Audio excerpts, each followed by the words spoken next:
Tonight we are having appetizer night, which you guys know is absolutely one of my favorite nights. The first thing that we need to do is get started on the meatballs. Now, I am gonna be making my meatballs from scratch, but please feel free to just buy pre-made meatballs. That is completely okay. We are going to make turkey meatballs, and part of the reason is that I forgot to take out 2 packages of ground beef, but I had thawed turkey that I actually bought in my grocery order today. So we're gonna make turkey meatballs. I think it's gonna be delicious. You could use ground turkey, ground chicken.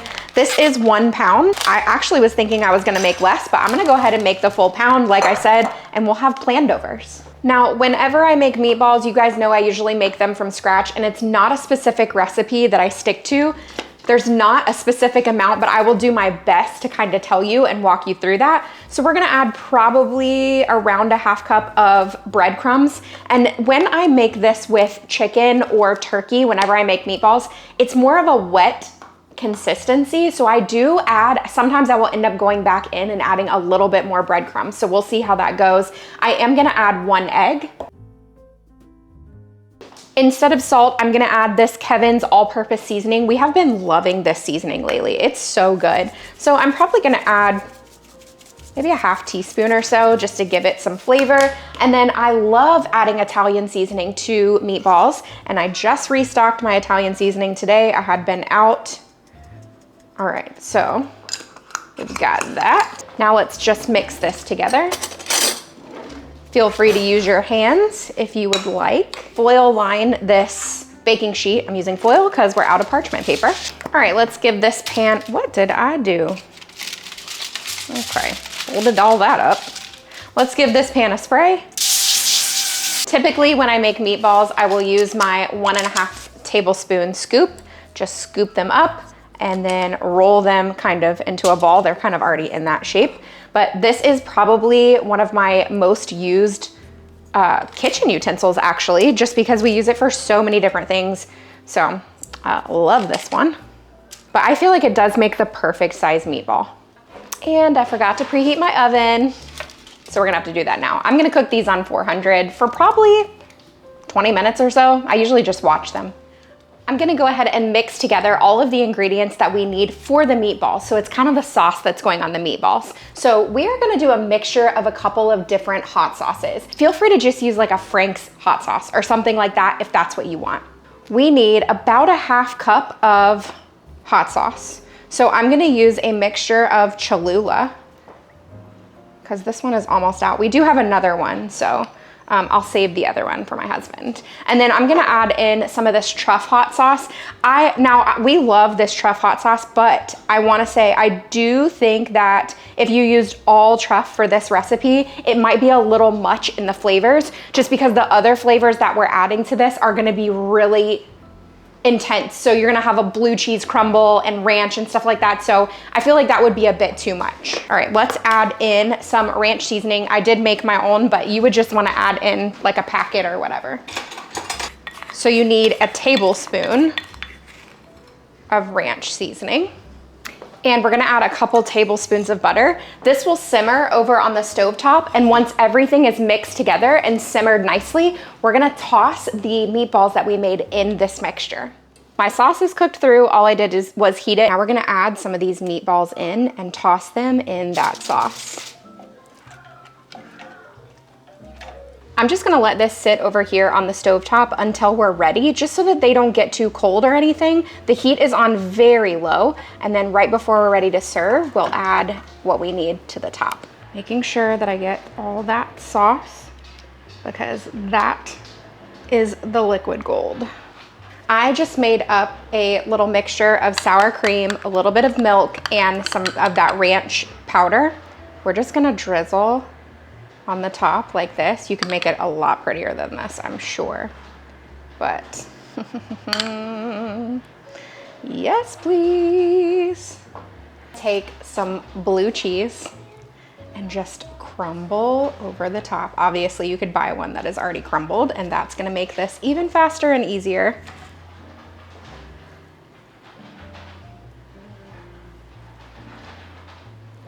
And then only really for the purpose of color.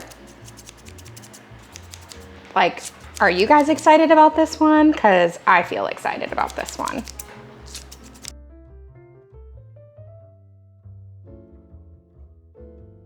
Oh my goodness. This is going in a best of. I'm not even kidding.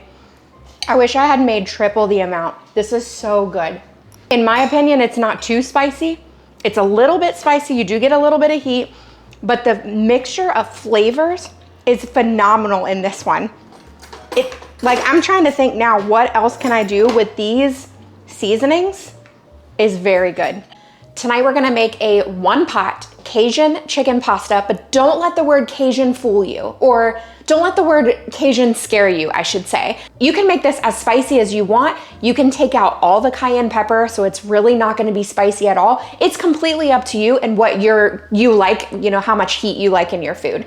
I'm gonna use chicken thighs because we kind of have an abundance of that right now. So feel free to use chicken breast, chicken thighs, whatever your preference is on this. We've actually made something very similar to this and used sausage, and it was so delicious. So you could definitely use that too. Let's make up this sort of Cajun seasoning. But again, feel free to adjust all these spices so that you don't have to worry about it being too spicy or not spicy enough. I am starting with paprika, and this is one that I really just love. Oh man, this doesn't fit in there. Okay, we're going with 2 teaspoons. Oh, still did anyway. A little less on the second teaspoon since that was a heaping teaspoon for sure.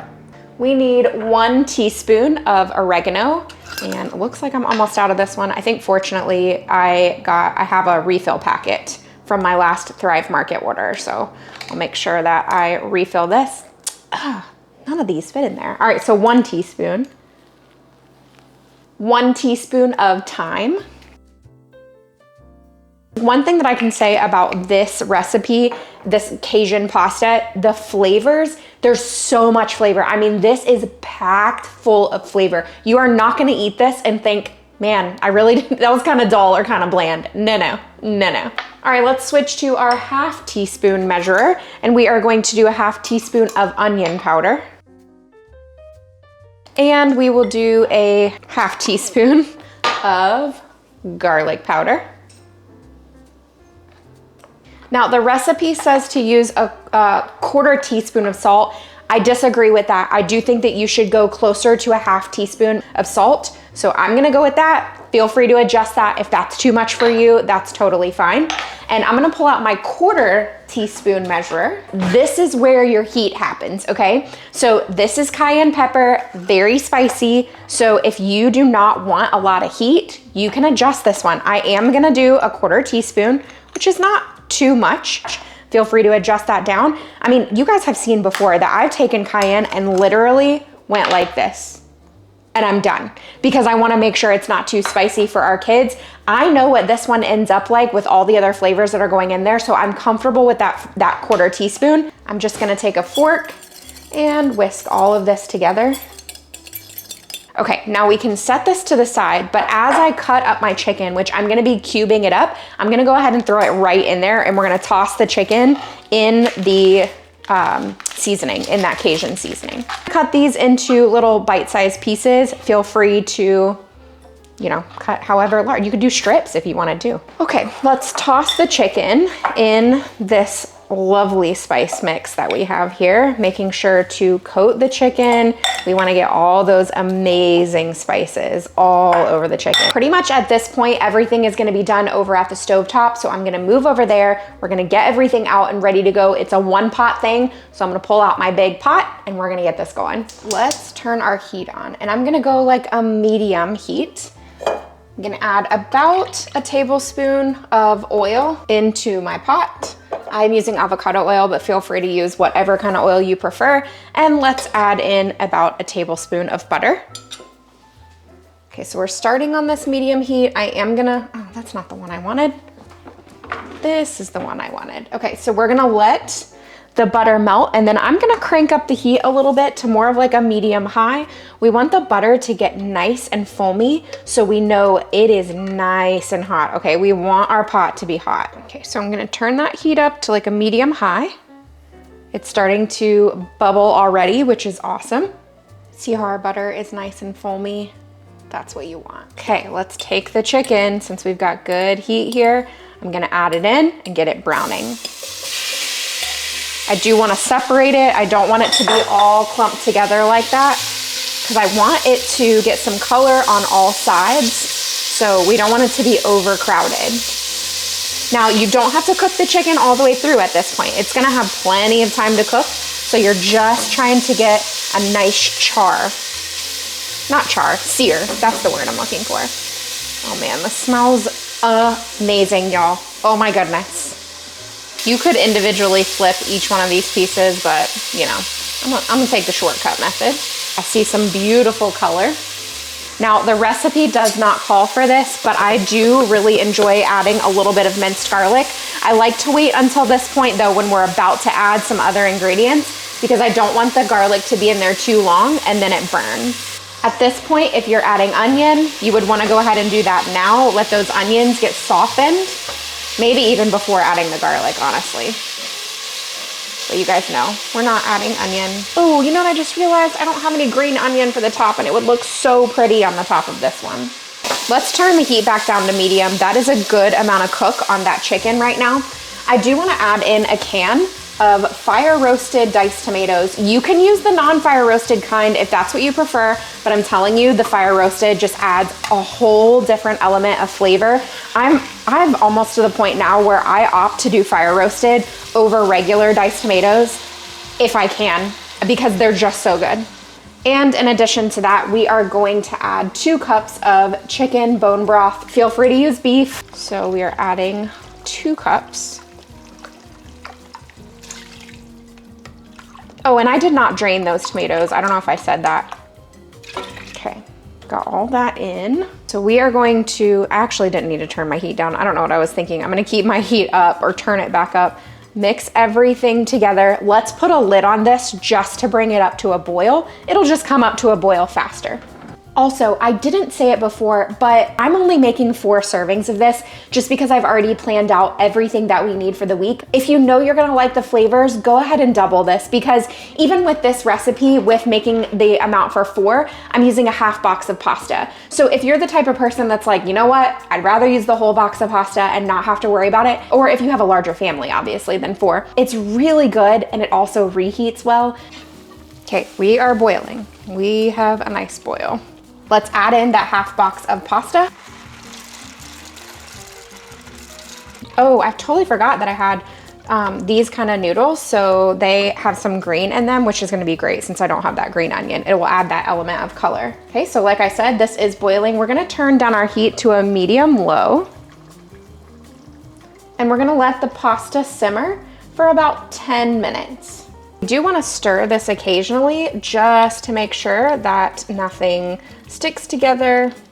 It's going to be so good.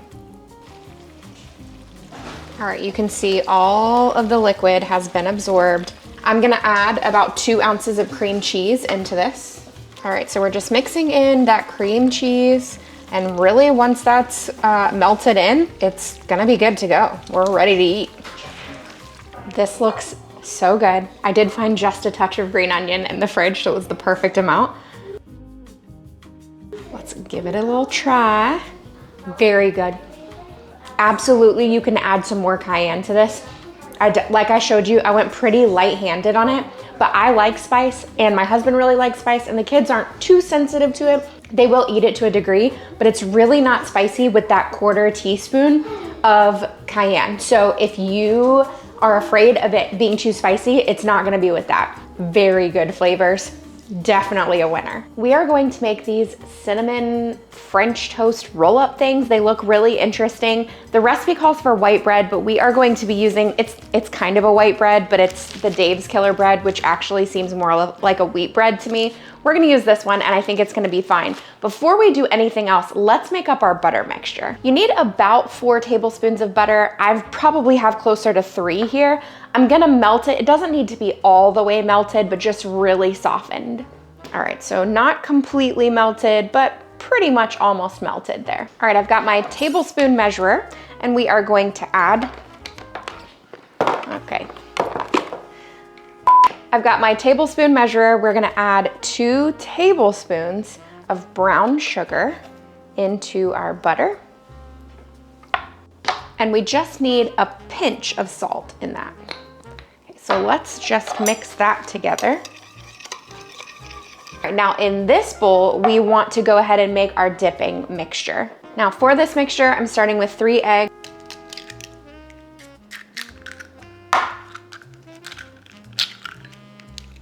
I'm going to add 2 tablespoons of heavy cream. You can use milk or half and half. I just happen to have heavy cream in the fridge, so I figured we would go with that. Let's just do like 2.5 tablespoons because I did use an extra egg.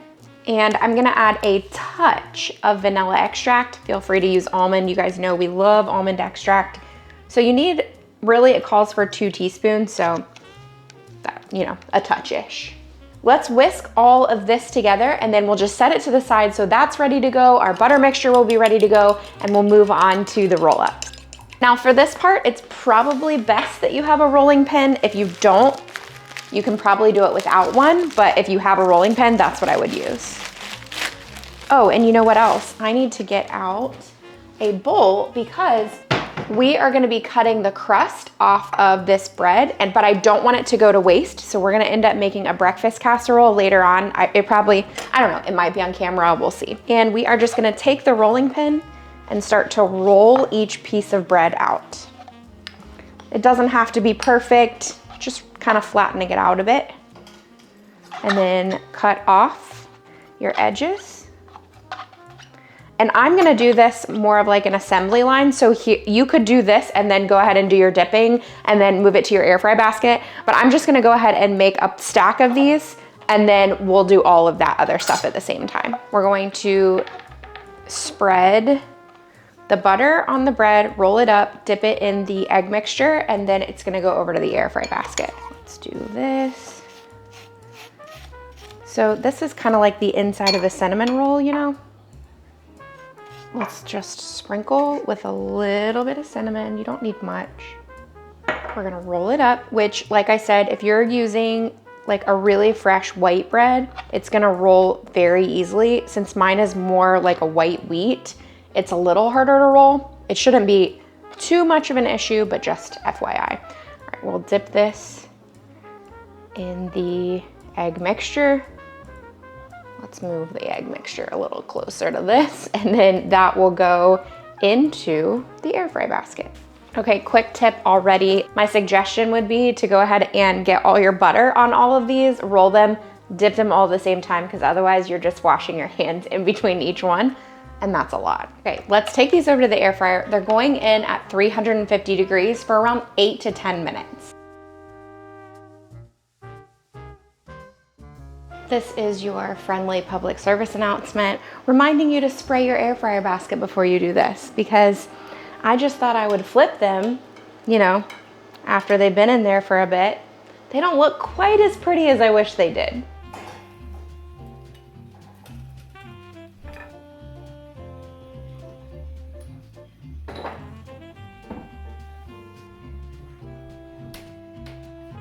Okay, these look beautiful. Let's give them a taste. I'm gonna taste one of these ones on the bottom. These are delicious. They would make the perfect breakfast. Obviously, we're having them for dinner, but they would make a great dessert too. It's a cross between French toast and a cinnamon bun. The flavors are so good. I'm telling you, they are so good. You definitely need to make these. The only suggestion is just spray. Use some spray on your air fryer. Tonight for dinner, we are having a garlic chicken gnocchi skillet. There is not one thing in this recipe that I am not excited about. Almost everything is gonna happen over on the stovetop. I've already prepped all of my ingredients so we can take it all over there. The only thing we have to do first is get these chicken thighs out of the package and season them up really nicely. All right, we have 6 chicken thighs here. I've already seasoned them with some onion powder, some garlic powder, and some salt. And now I'm going to season with a little bit of paprika. This is about 1.5 teaspoons. So I'm gonna flip them, obviously, and season the other side as well, but we wanna get paprika all over them. And I'm gonna let my husband season the other side so that, since my hands are already dirty, I can do the rub.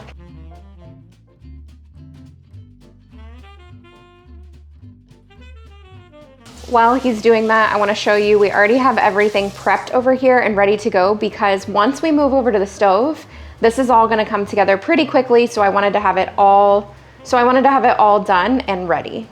Okay, I have a total here of 5 tablespoons. We're gonna add about 2, no, this isn't even 5 tablespoons. Honestly, I said I was gonna use less butter. This is really like closer to 3.5 or 4. We're gonna add about 2 into this skillet that I already actually started heating a minute ago. We're gonna put in this chicken and saute it on both sides for about 5 minutes.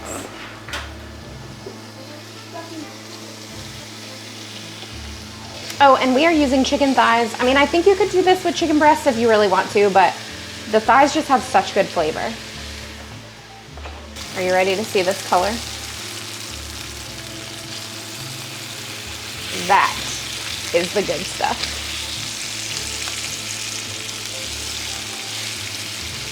Okay, friends, so this is why I did not think the recipe would need a full 5 tablespoons of butter. I still agree it doesn't need that much. We're gonna take the chicken out and just let it sit to the side. It's not fully cooked, but it's gonna go back in just a little bit. This is almost a 1-pot meal.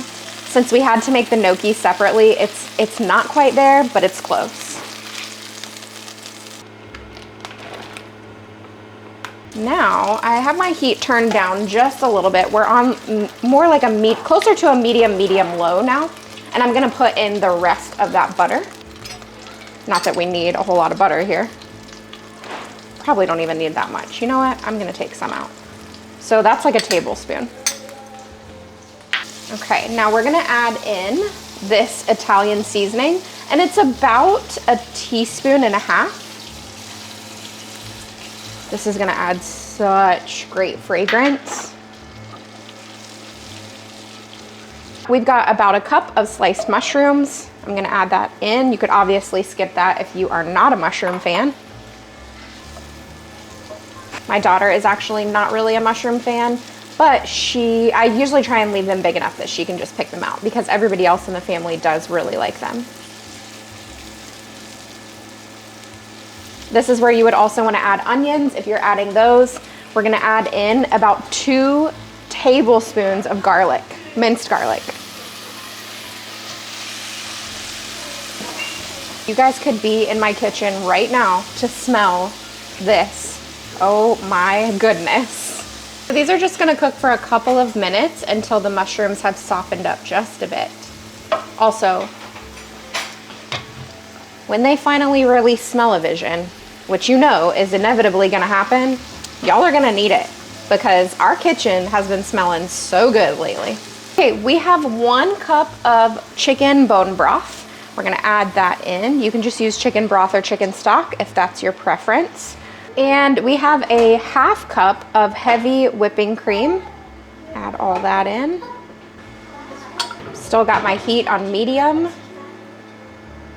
I'm just gonna let this work together for a couple of minutes. Now, this recipe called for a 1/2 cup of mozzarella. We have about 1/4 maybe. So unfortunately, we're gonna run a little short on the cheese, but I'm gonna top this with an Asiago blend just to add extra cheese to the top.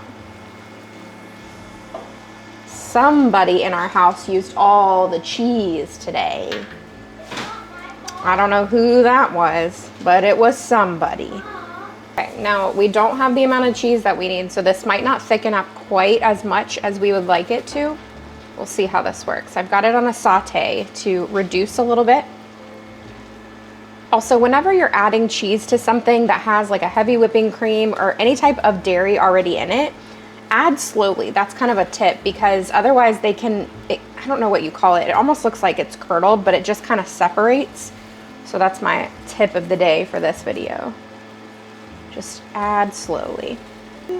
All right, so we pre-cooked the gnocchi according to the package instructions.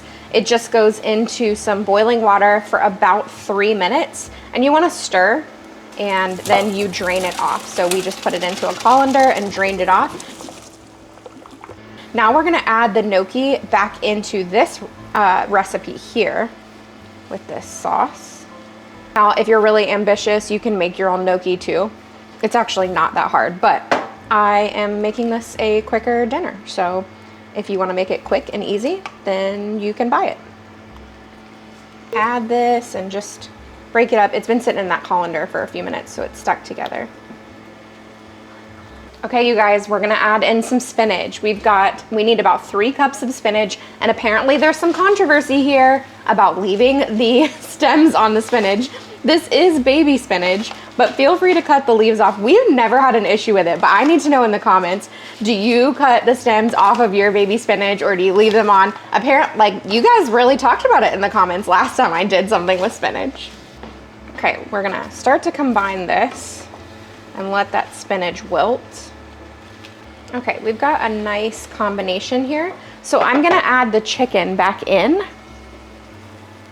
And we'll just set it on top. We're gonna let all of this cook for just a few more minutes. I let the chicken cook enough that the inside should be mostly done. I may actually put a lid on this just for a couple of minutes just to make sure that chicken is completely done. But we don't want it to overcook either. Try and kind of nestle it in there.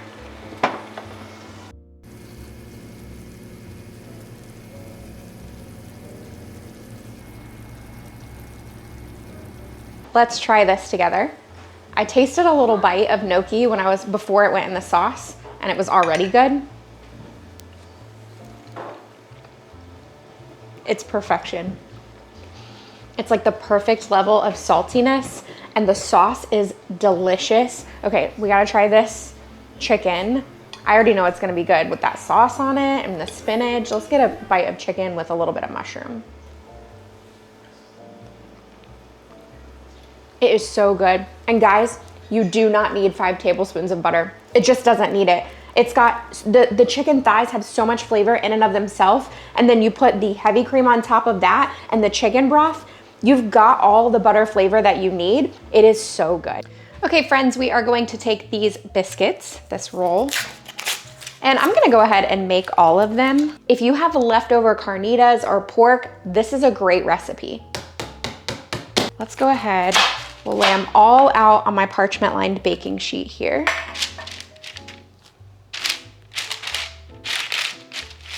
Okay, I'm gonna take this shot glass and press into each one of them so that I'm creating kind of a cup shape here.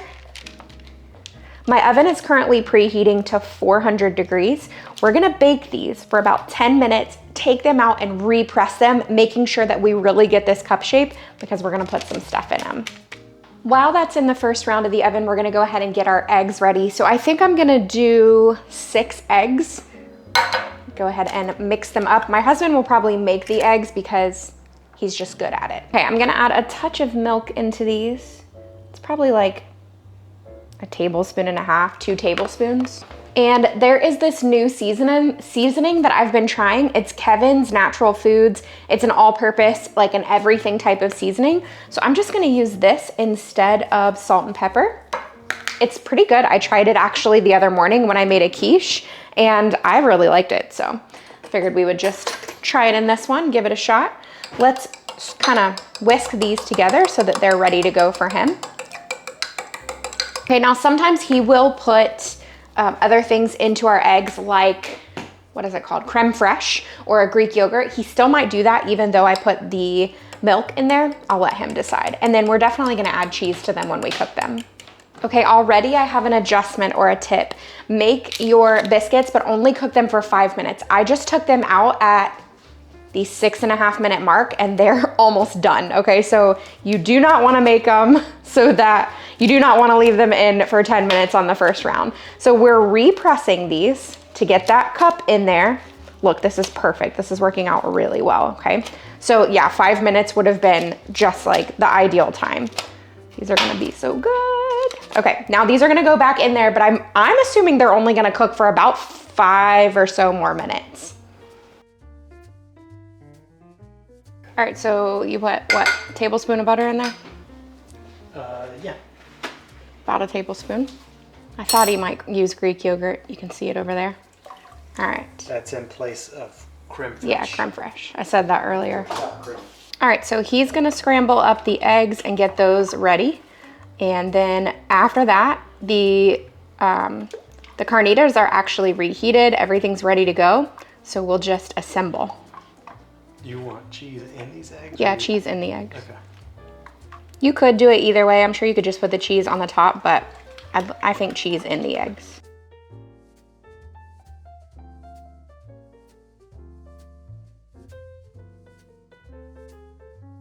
Now we take the eggs, and we're gonna put some eggs into each one.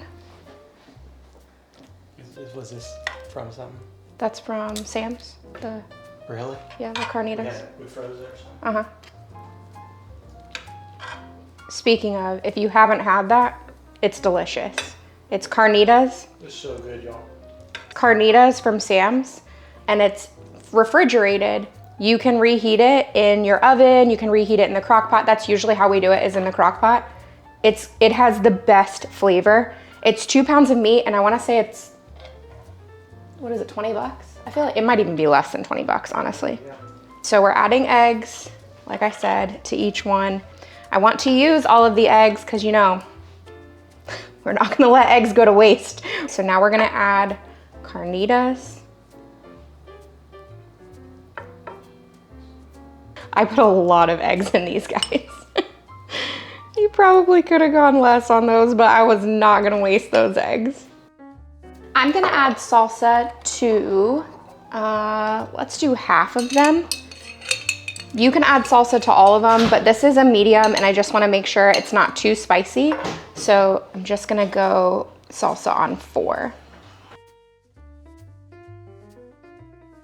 Okay, cilantro would be delicious on this, but we're gonna use parsley. This looks really, really pretty. I'm gonna move one to a plate so I can taste it.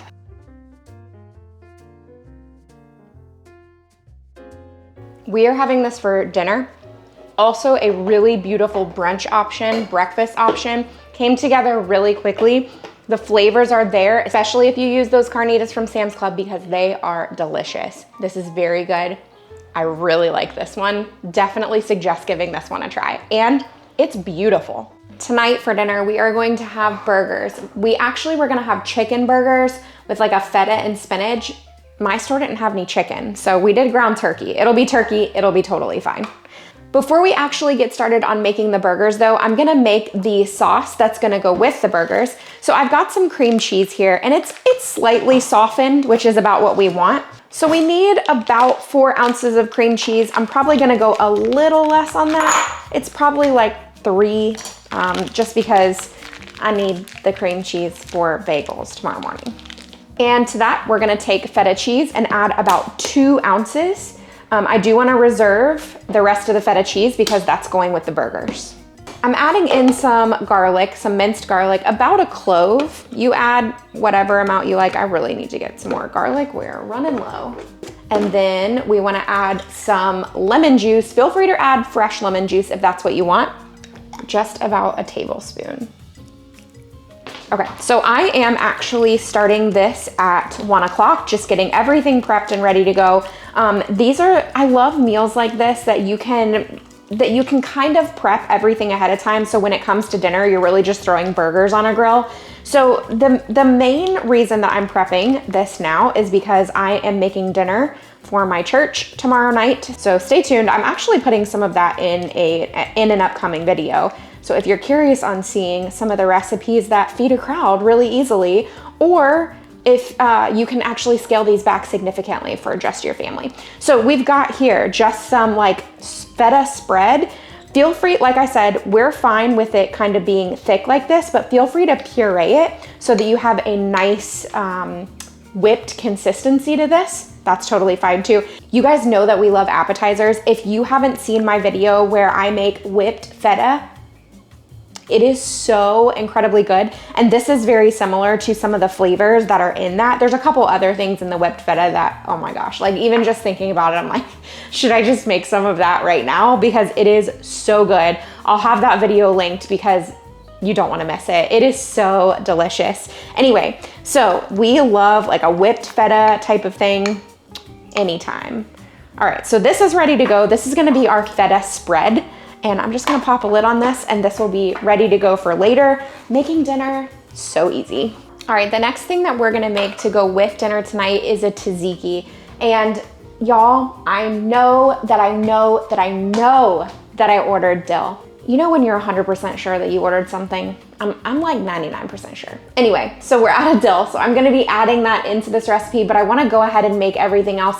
I will run out and grab some dill because you can't make tzatziki without dill. Okay, this recipe that I use, it's just kind of one that I've worked on over time. So I'll have this whole recipe linked in the description box, but I do like to add a couple things to our tzatziki. Feel free to do that or not do that.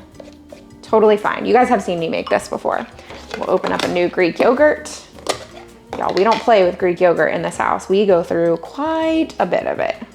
Okay, so we always make at least a cup of tzatziki. So I'm starting with a cup of Greek yogurt. And this is non-fat, but feel free to use full-fat Greek yogurt. That's totally fine. I like to add in about a tablespoon of red wine vinegar. I feel like there's something about red wine vinegar in this recipe that adds, it takes that flavor over the top. I'm gonna add in the little bit of dill that we have left because I'm gonna go get some more. And overall, I will probably, no joke, use about a tablespoon of dill. It might be excessive, but it's a flavor that we love so much, so I'm fine adding a little bit more in there. I like to add about a tablespoon of oil. This is avocado oil, but feel free to use olive oil. It's totally fine.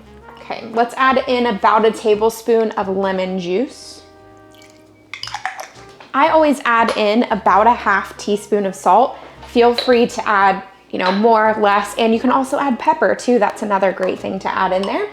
We do need to put some minced garlic. I'm really gonna have to, I really placed a grocery order, I promise. I don't know what happened this week. I don't think I checked the fridge very well before placing that order. Raise your hand in the comments if you do the same thing. Let's mix this up so that it's ready to go.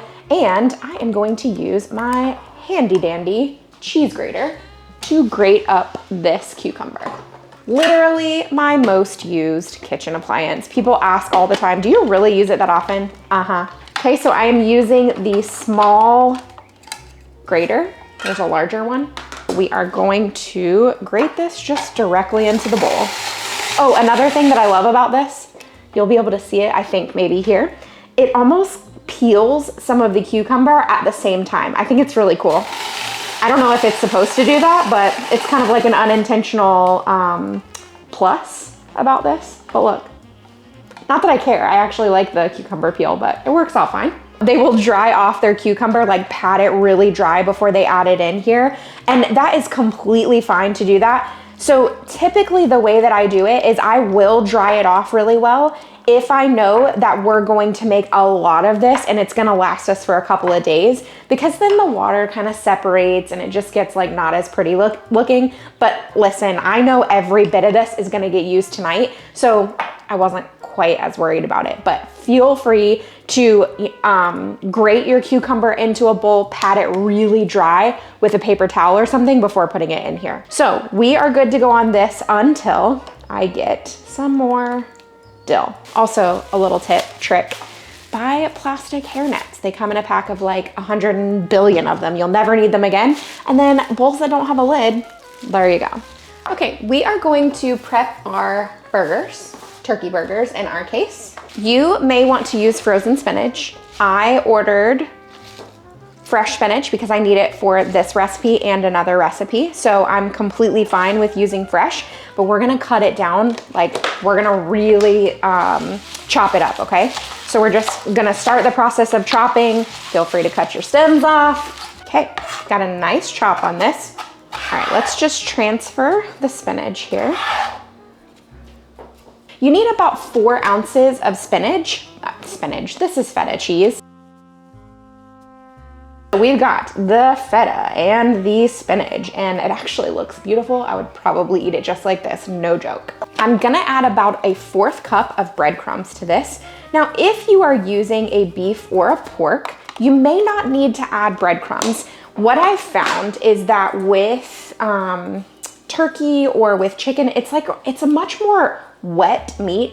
I know that sounds weird, but it really is. The consistency it's not as dry as your ground beef or even your ground pork. So you may not need to add any of the breadcrumbs if you're not using this.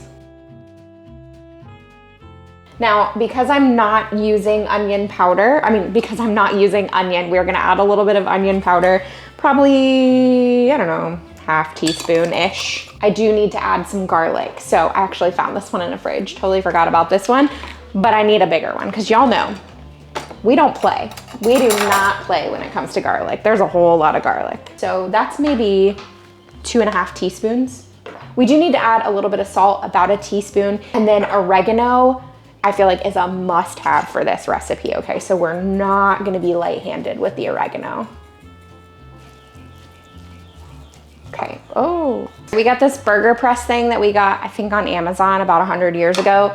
In my opinion, this makes the best size burgers. So anytime I make burger patties, I pull this thing out and take a portion and just press it into this burger thing. I really should probably throw the top of it away because I don't use it. I just press it into the burger molds and then we're good to go.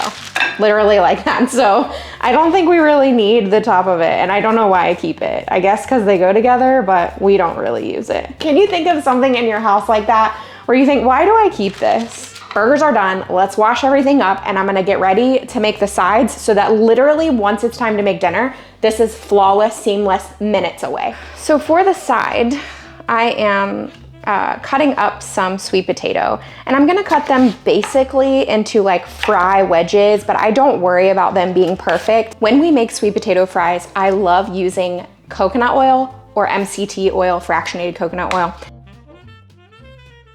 Okay, so this one is really easy to use because it's already in liquid form, but this is massive and I get it at Sam's Club. If you can take a tablespoon or so out of this, pop it in the microwave for like 10 seconds and it's the same consistency as this right here. I'm gonna be using this Kevin's all-purpose seasoning. You guys know this is not the first time that we've used this. I really love the flavors here. I'm really comfortable with all the ingredients in that, so I love that one. So what I do usually like this is do a little pre-mix, making sure that we're getting some coconut oil and some seasoning throughout them, and then I'll usually go in for a second round.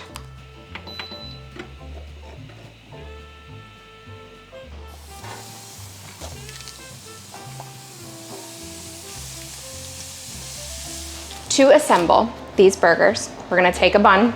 The burgers should be coming in from the grill any second. We're going to take some of that whipped feta spread, and that's gonna go onto the bottom of the bun, like I said.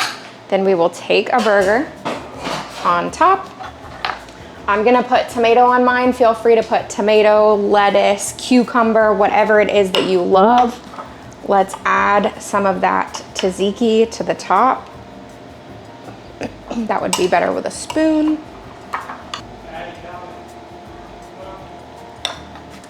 And bun on top. And that is it for the burger. The sweet potato fries are about to come out of the air fryer, and that is it. I'm cutting off just a little piece of this burger so that I can try it for you guys. That is insanely delicious. Bold, bold flavors. Oh my goodness, so good. Love the tzatziki on there. You can definitely taste the feta, but the flavoring, everything that's in there, that is so good. Highly recommend. And because I prepped everything earlier, this took like 15 minutes once we got home from the things that we needed to do this afternoon. I mean, y'all, the flavors, this is really good. Oh man, so good. All right, you guys will have to excuse my voice. I know it doesn't sound completely normal. We were struggling a little bit on being sick, but I feel great now. We are making a creamy Parmesan pesto skillet. All right, we're gonna make up the rub for this chicken. We've got some basil pesto right here. So we need about 3 tablespoons here in this bowl.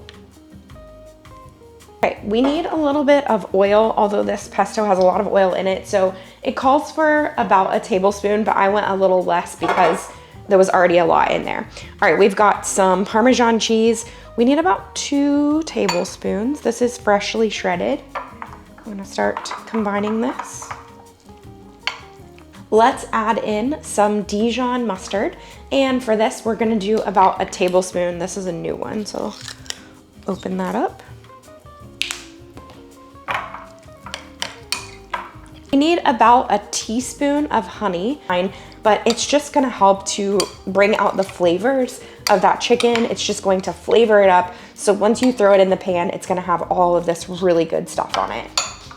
Add a pinch of salt. We have these boneless, skinless chicken breasts that we've been using from Good Chop. They're perfect because they're not those huge chicken breasts that you feel like you have to cut in half. I love the size of these. All right, so I'm gonna take 2 of them. Actually, before I do that, let's just take a little bit of our pesto mixture. I mean, a little bit, really not much at all.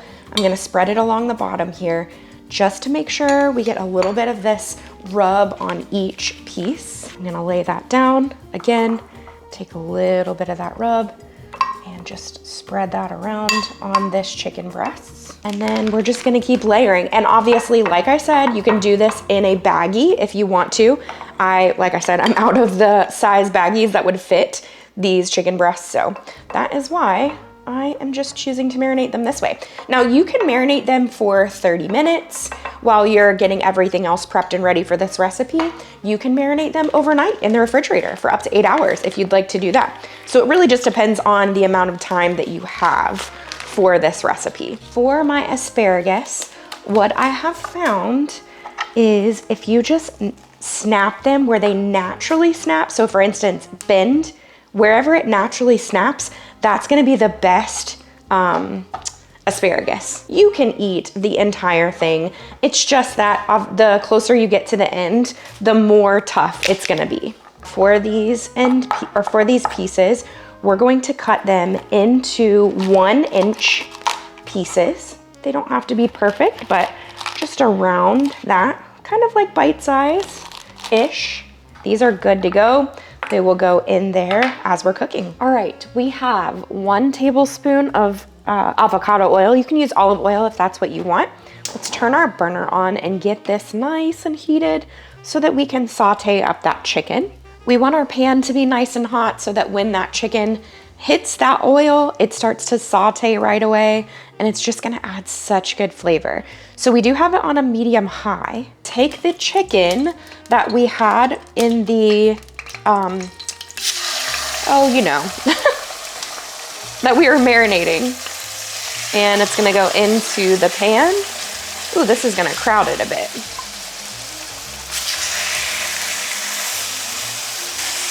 Nice. All right, pour all that over the top. That is the good stuff right there. So we're just gonna cook it on 1 to 2 minutes on each side just to get that nice sear on it. I'm gonna be honest, because of the oil that you had in the mixture, you may not need to add any more oil to your pan, but after this step, there's another tablespoon of oil, so I think I'm gonna omit that one so that way we don't have a lot of oil left.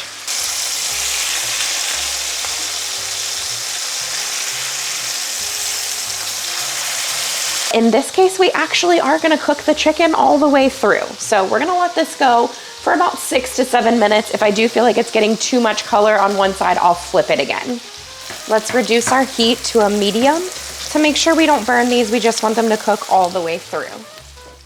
Okay, the chicken is fully cooked, so we're taking it out and just setting it on a plate. Let's add in 1 tablespoon of butter. And don't worry about any of the stuff at the bottom of your pan. That's all good. If it's really burnt, like there's a little bit over here that I would consider to be too burnt, you can pull that off. But honestly, anything that's at the bottom of your pan is really just gonna add good flavor. Now I'm gonna add in the asparagus and saute it. Just for about a minute. It's not gonna take very long. In this little bowl here, I've got a 1/2 teaspoon of oregano, a 1/4 teaspoon of thyme, a little bit of salt, and some crushed red pepper flakes. We're gonna mix all of that in. Mix it all together. If you want to avoid the heat altogether, then you can just leave out the crushed red pepper flakes. That's completely fine. Oh, I lost a few there. Now I've got a tablespoon of flour. We're going to coat these. Just mix it all together. We have 2 cups of broth, but I separated them into 2 separate bowls. So we're gonna do one at a time and just scrape the bottom of the pan as we are cooking. Still on a medium heat. Now, like I said, I have another cup of broth. I have 1 tablespoon of tapioca flour, which is the same thing as cornstarch basically. So we're gonna mix that together. And we're gonna add this in as well. And then our heat, like I said, it's on a medium-low. We're gonna crank it up just a bit. We wanna get, oh, it's already starting to simmer, so I probably won't even have to turn up the heat. Just pour that in. Now, bringing this to a simmer is gonna thicken up this sauce, which is what you want. Now, depending on the amount of brown bits that you had at the bottom of your skillet, yours might be a little lighter in color than mine, and that's totally fine. Either one is fine. You can see it's starting to take a little bit longer to come back together when you run your spoon or your spatula through, and that's letting you know it's starting to thicken up, which is really nice. This is gonna be a really good sauce. I have 1/4 cup of heavy cream. We're gonna add that in. We'll lighten it up a little bit. Stir all of that together. At this point, we're working with a really beautiful sauce. I do want it to thicken just ever so slightly more, so I'm gonna let it go about 1 more minute, maybe 2, and then it should be good for us to finish this up. Okay, I have a 1/4 cup of pesto. Let's add this in and stir that around. At this point, my heat is pretty much on low. It's like right in between low and medium low. Got about a 1/3 cup of shredded Parmesan, and this is freshly shredded. We're gonna add this in, stir it all together. This is gonna be so good. All right, now we can take the chicken and just nestle that back in here until we're ready to eat so it stays nice and warm. We are gonna serve ours over rice. It's in the rice maker right now. I believe it is just finished. So we'll be ready to eat in just a minute here.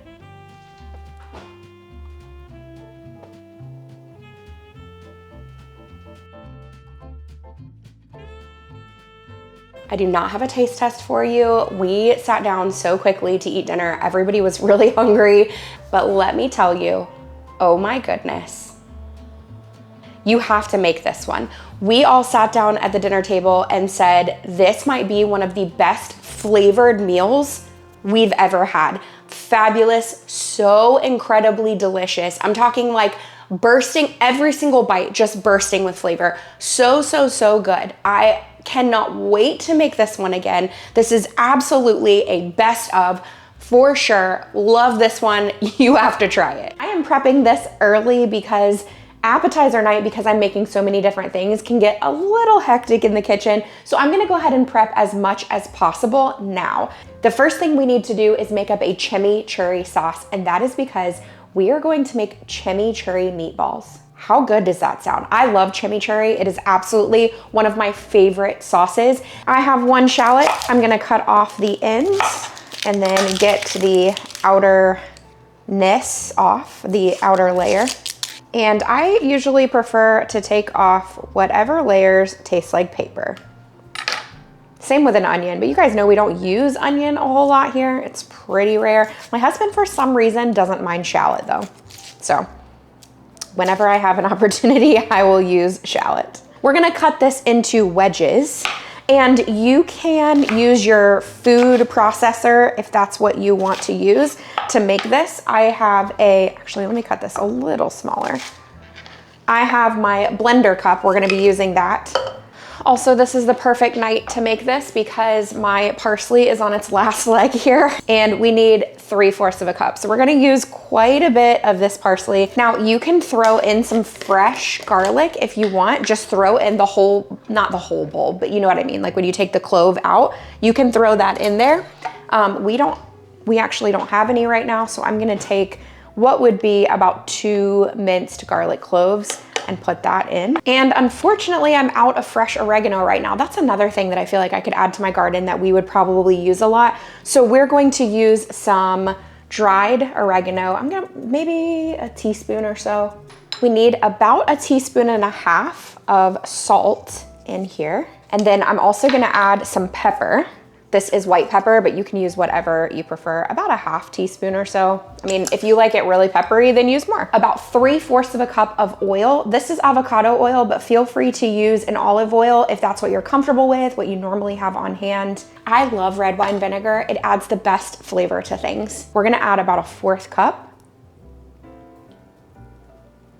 And about a half teaspoon of red pepper flakes. Now you can go less on this if you don't want the added spice. It's so good though, trust me, it's so good. Now the key here is pulsing, a pulse. It's not a constant blend. You want to pulse this and just pull it together. Okay, now if you want this to look less, combined, so it looks more olive oil-ish. I don't know the best words to use here. You can actually pulse together the shallot, the garlic, the parsley, the oregano, all of that, then put that into a bowl and mix it with your oil. You can do it whatever way you want. That's gonna look more like a traditional chimichurri. I usually just keep it really easy and mix everything in here because then I can just store it in the refrigerator, especially if I'm making it a day ahead. In this bowl here, I have 1 pound of sweet Italian sausage and 1 pound of ground beef. I've actually been really loving panko breadcrumbs lately, so that's what we're gonna use. Just a really finely ground Italian breadcrumb is completely fine. So we need about 3/4 of a cup for this. I'm gonna add about a 1/3 cup of this chimichurri into the panko, and we're gonna mix that together. Ooh, you can smell that shallot and the garlic. Oh my goodness. Now I'm gonna go ahead and mix together these two meats because I need to reserve half of it for another meatball recipe. So I'm gonna mix together that pork and the beef. The easiest way to do this is with your hands, y'all. I'm gonna add in, oh, I almost added 2, but we're cutting this in half. We only need 1 egg. Oh, and you know what? Now that I think about it, I may have mixed too much panko. We'll see. We'll see how this works. I think it'll be all right because of the type of panko that it is. Okay, we need to mix all of this together, and we might actually need to toss some over the side of the bowl. We might actually need to add a little bit of salt. I have this 1.5 tablespoon scoop that I absolutely love for meatballs. It makes the perfect size meatballs for what we need. I usually will just take a scoop and just kind of like lightly roll it because this rolls one side of it, obviously. Lay them on a parchment lined baking sheet. This works so perfect. And this guarantees that they're pretty much all the same size, so you're gonna get the same cook time on each one. Our oven will get preheated to 350 degrees. These will bake for 15 minutes. Then you turn on the broil function and then you broil them for about 5 more minutes, and it's gonna add that crispiness to the top. So good.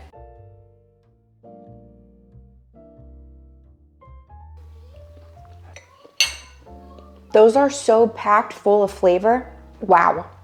Wow. I've never thought to mix chimichurri into a meatball, but that is delicious. You are getting flavor with every single bite. It tastes like you spent all day making them. That is so good.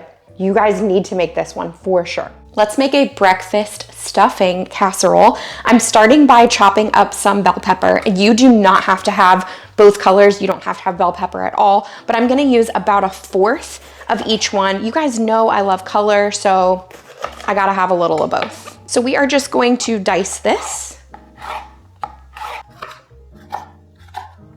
I am cutting this recipe in half just based on the amounts that we need, but as always, I will have the links in the description box so you can change the amounts to however many people you're serving. Now, obviously, you can also add onion. We're not adding onion. We are just doing the bell pepper. We're taking this over to the stovetop. I already have a 1/2 pound of sausage cooked up. You can use a full pound if you're going with the full recipe. So we are gonna add this to the sausage with a little bit of butter and really saute these vegetables, and it's gonna be so good because it's gonna pull the flavor from that sausage and the butter, and then I'll just wanna eat just these by themselves.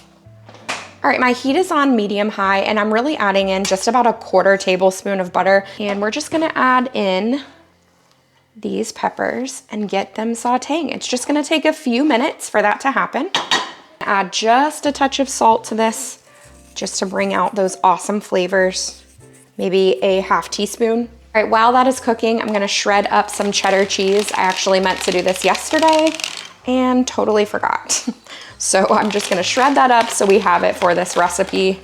You guys ask, it's probably the most commonly asked question, where did you get your cheese grater? There is a link in my description box. So if you look below the video, I always have this linked in here. So right below the video, it'll say something like, see more. It's right below the title.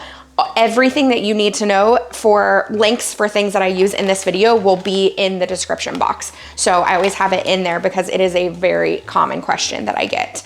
And those of you that have purchased it definitely love it as much as I do.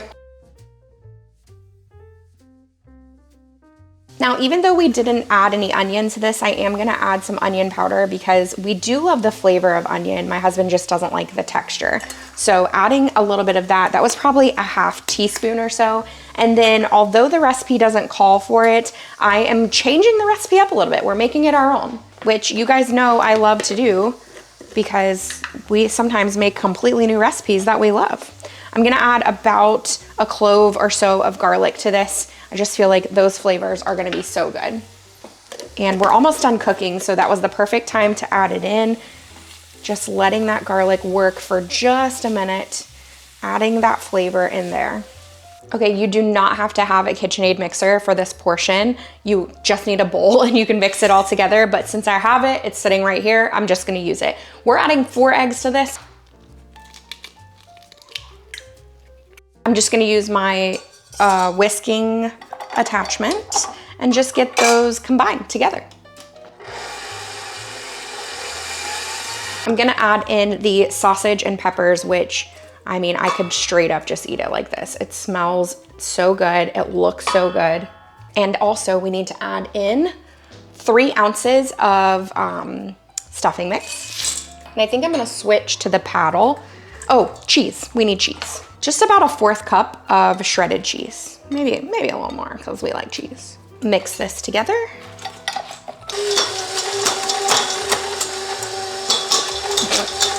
Did y'all see that piece go flying? Let's try 1 more egg, but it might be 2. I don't know. I feel like it needs another egg.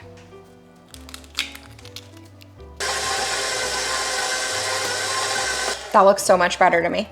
Perfect. Now we are using an 8x8 baking dish. I am spraying it.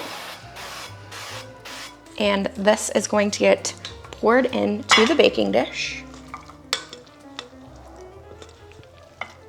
This is like a fiesta.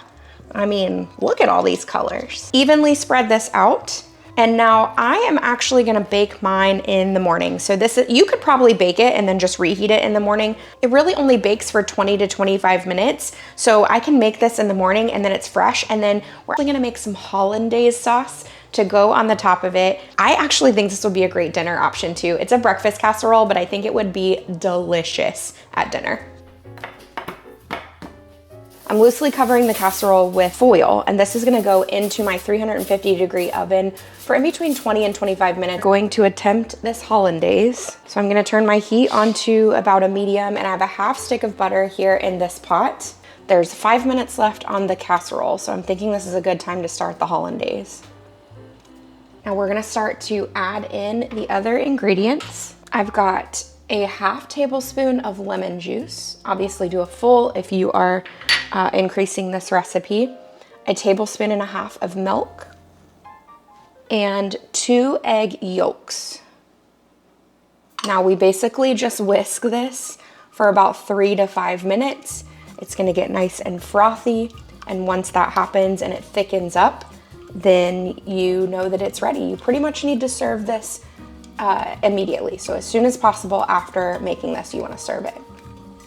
Look, it's already thickening up so fast. So we are gonna go ahead and remove this from the heat. You can see there, you've got a nice thick sauce. And oh, nice, the casserole is also done. You can add cayenne pepper to this if you want, and that is gonna give it a little bit of heat too. As this casserole is done, we are going to just serve it up, put some of that hollandaise over the top, and then you can top this with paprika, cayenne, whichever you like. I mean, you don't have to top it with anything, but just adding a little bit of color to the top, I feel like looks so pretty with that sprinkle. This is probably the best breakfast casserole I've ever had. The flavors are so good. And it's shocking how easy it is to make a hollandaise. It's one of those things that you think is scary, but it's not scary at all. It's actually really easy to make. The only suggestion I want to make on this casserole is you do not need to add any salt at all. With the sausage and all the flavors of the stuffing, extra salt just overdoes it. But y'all, it is so delicious. Absolutely fine without the hollandaise, but that took it over the top. So good. We're making a caramel apple poke cake, and I actually am going with a salted caramel versus just a regular caramel, but you can go either way. So we need to start by putting 3 eggs into this bowl. Oh, we actually need to start by preheating our oven to 350 degrees.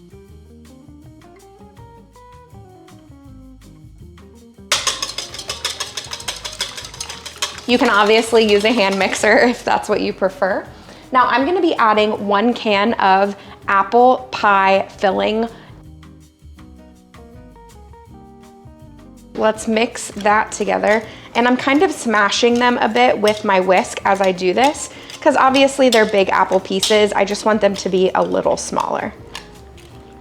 We are adding 1.5 teaspoons of ground cinnamon. We're adding a 1/2 teaspoon of nutmeg and a 1/2 teaspoon of vanilla extract. We are also gonna add in an entire box of yellow cake mix and mix all of this together.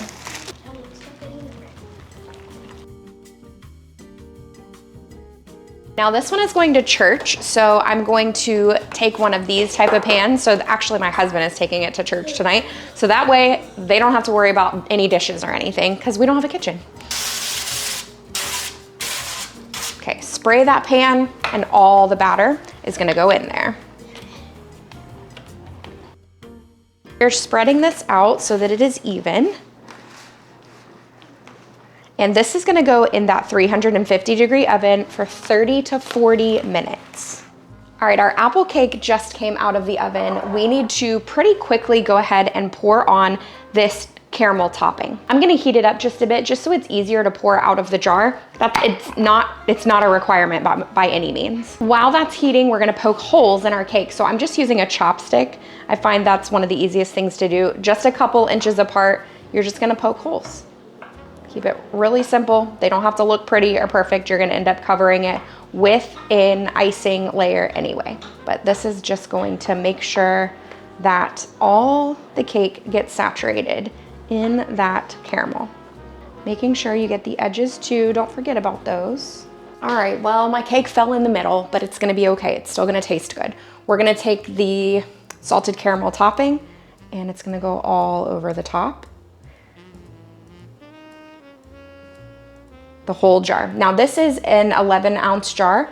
You can use up to a 17-ounce jar. It's totally up to you. Now because it fell in the center, I'm gonna take a spoon and scoop it out of the dip there. Not ideal, but it'll still be okay. It'll still taste good. It's just annoying. My daughter came in, she was like, I don't think it's supposed to do that. I'm like, yeah, right. Okay, we're gonna let this cool for a bit before we make the icing-like stuff that goes on the top. The caramel apple poke cake has cooled for long enough now, so we're gonna move on to the icing, frosting, I guess, so that we can put it in the fridge because you really want it to refrigerate until you're ready to serve. So I'm gonna pour 1.5 cups of whipping cream, heavy cream, into my measuring cup. And then into the bowl We're going to start this on medium and gradually increase to a high speed. We want to whisk this until we get to stiff peaks or close to stiff peaks, and then we're gonna add in powdered sugar. Now you don't wanna mix it for too long because you'll get butter.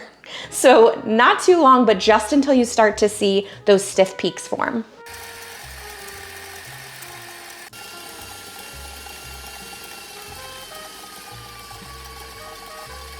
We've got those stiff peaks. So we're gonna put in 3/4 cup of powdered sugar and mix that together. So we are going to start on low so we don't have a powder explosion.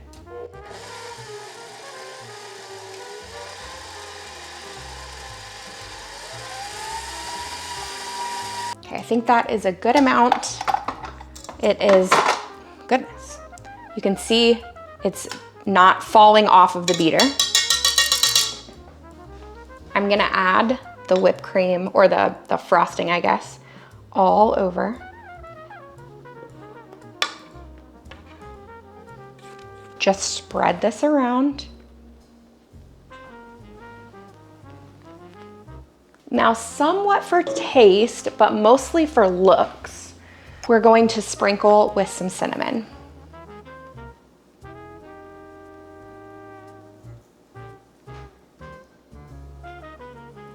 And there you have it.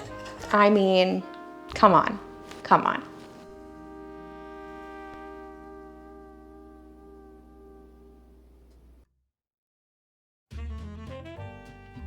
How good does this look? It's so pretty.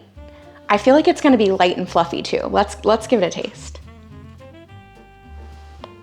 That is really good. Really, really good. Oh. I'm gonna push it away so that everybody else can try it. When you get the bite of the salted caramel with it, wow. Wow. Love the topping because it's very light. Guys, this is so good.